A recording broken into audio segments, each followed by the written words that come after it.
Good evening, folks. This will be a quick guide on how I personally deal with the Lucid Watchman, Upholders, and Sentinels. I've noticed that a lot of people are having trouble with these guys, especially with the Worm Fit. So here's a quick guide on how I deal with them. Okay, so moving on to their stats.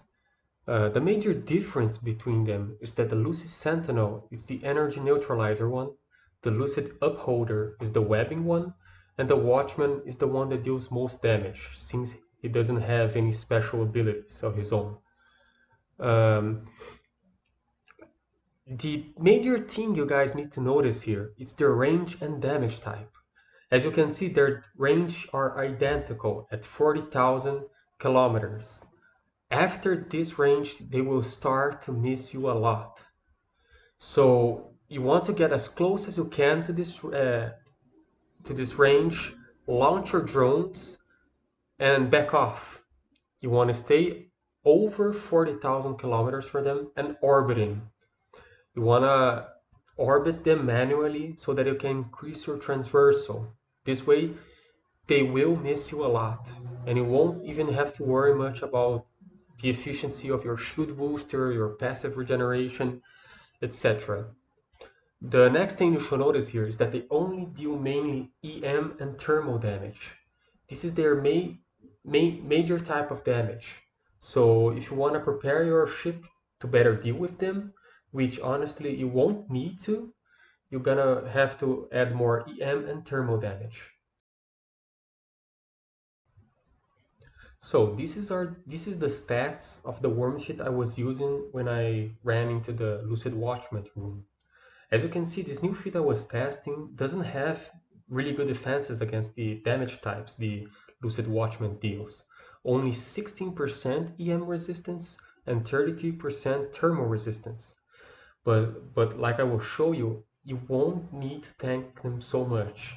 You will only tank them briefly while getting into targeting range. As you can see, I have 36-kilometer targeting range. The drone control range doesn't really matter because even if you have more than your targeting range, you will only be able to command them at the specific targeting range that your fit have. But there's a catch here. Even if you send your drones after an enemy and fall back over your targeting range and drone control range, your drones will continue to attack the target until it's dead. Only after it's dead that you need to approach and retarget another enemy or recall your drones. Okay, enough theory. Let's move to the real stuff now.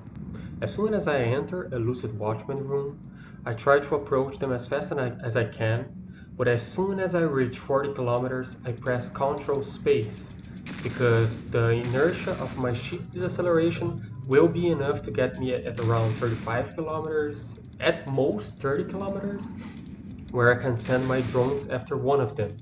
Usually you want to target a Watchman first instead of a Sentinel and an Upholder because of the Watchman's bigger DPS. After you stand the drone, you want to fall back as fast as you can, at over 40 kilometers for them. As soon as you reach the 40-kilometer mark, or a bit more, you want to start manually orbiting them, like I'm doing right now. Because by doing this, you increase your transversal high enough so that they will miss you way more often. Now it's just a waiting game.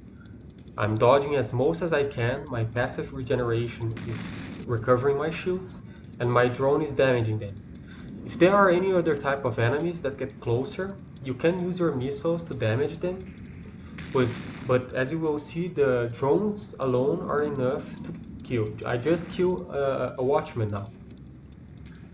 So now that one of them is dead, I will target another one and send my drones after them. It will be one of the upholders that is closer to me. He managed to approach a bit. But after I target him and send my drones, I will just continue to manually orbit around the abyss, and I will back away further than 40 kilometers for him again. Don't worry if you stray a bit outside of the wall, the DPS is not dangerous as long as you don't stray too far away from it. So now I'm getting off the targeting range. I will lose my target. There we go. And my drone will continue to attack him. My drones are continuing to attack him. So I just manually orbit around the abyss while I wait for him to die. This is actually a tier 3 exotic Watchman room. I think the most you can get in tier 2 is 3 Watchmans, maybe a Filtis Lancer with them. But I'm running tier 3 because I'm testing my new worm fit. And as you could see in the beginning of the video, I got really close to them because I was actually trying to see how much damage they could deal to my feet, especially because it doesn't have that great of a EM and thermal resistance. But as you can see, as long as you stay at over 40 kilometers from them, their DPS is really non-existent. They miss a lot.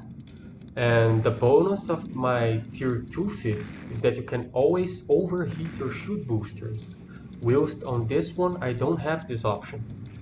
This was actually one of the rooms that I was most scared of for this fit, because I simply don't have the option to overheat my shield booster because I don't use one. And by using a full passive shield regen fit, I have a larger signature radius. But as you can see, it really isn't any much important. It really doesn't matter actually. So now I'm approaching another one. And now I'm a bit reckless because I know that there's only 2 of them and their damage isn't that great now. For the tier 2 fit, I think you can tank 2 of them as long as they don't get lucky wrecking shots. But you're better off doing this tactic until there's one. When there's just one you can approach, his damage isn't enough to take you down. But here it is. Here's the tactic I use against them. You can see, even with this feat that I'm testing, this is my first time getting this room, there was really no danger, because the passive shield regeneration has its peak at around 25 to 30% of the shield. So as long as it doesn't get below that quantity, below 20% I think, it means that I can withstand a lot of damage coming from them. I think I did get to around 20% when I got really close to them to the beginning, but after I got away, the shield started to regenerate fine. So there it is. I just completed a tier 3 Lucid Watchman room with a fit that I'm actually testing. This is not my usual fit to tackle tier 3s. My tier 2 solo fund your own Omega fit actually has way more resistances against Lucid Watchmans and the ability to overhit the shield boosters, so it will be way easier for you guys to deal with them. So there we have it. This is how I deal with the Lucid Watchmans. Feel free to let me know if you guys have still any doubts on how to deal with them. But this is basically it. Get in range, send drones, fall back at over 40 kilometers, and start to manually orbit around them, circling the Abyss room. Fly safe, guys.